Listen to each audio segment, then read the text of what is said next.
Les petits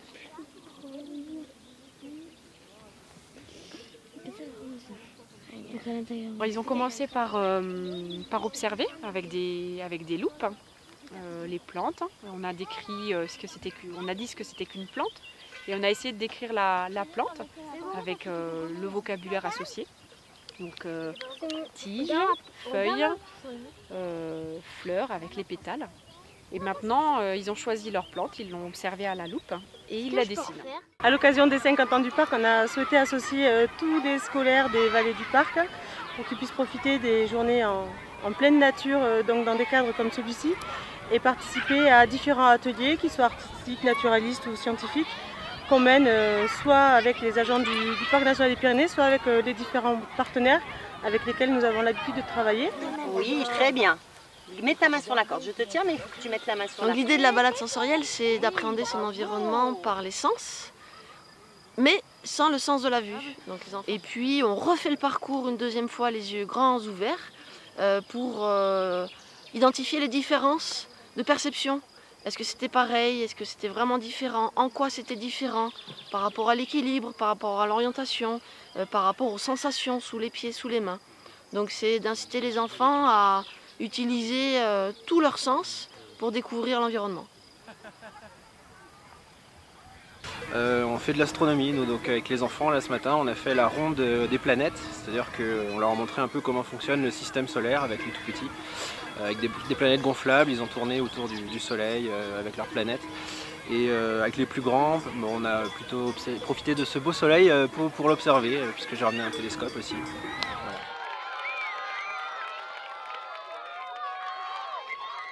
Sur les 7 journées qui sont organisées, plus de 1660 enfants vont être accueillis par tous ces partenaires et par les agents du Parc national des Pyrénées.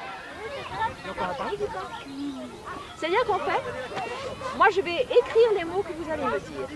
Et ensuite, le parc national va éditer un petit recueil où il y aura vos mots, il y aura vos paroles. Ça va être chouette.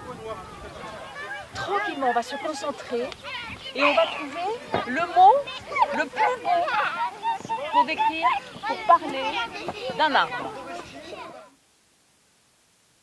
Donc c'est l'atelier Land Art. Ça consiste à récupérer tout ce qu'on trouve pour créer. L'intérêt c'est de créer des animaux, un bestiaire fantastique. Là c'est une tête de grenouille qu'on n'a pas encore terminée, un corps d'aigle et une queue de serpent et une queue de dragon. Non, c'est trop rare. J'ai trouvé les yeux. Il est magnifique. Hein. Alors une plante qui est mauve, qui fait de grandes fleurs et ça démarre par B.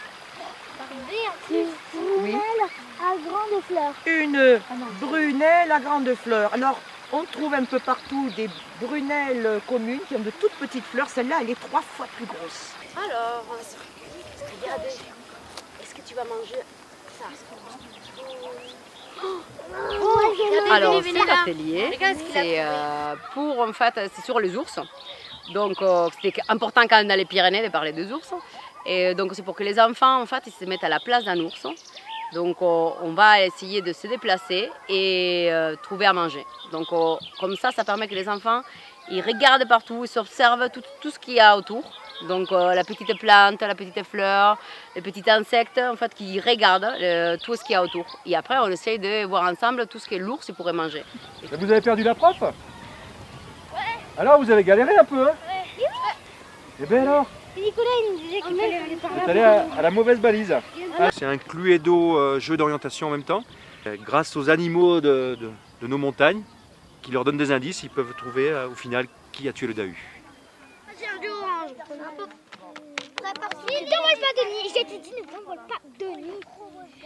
Moi je l'appelle Violette, vu qu'elle est violette. Denis.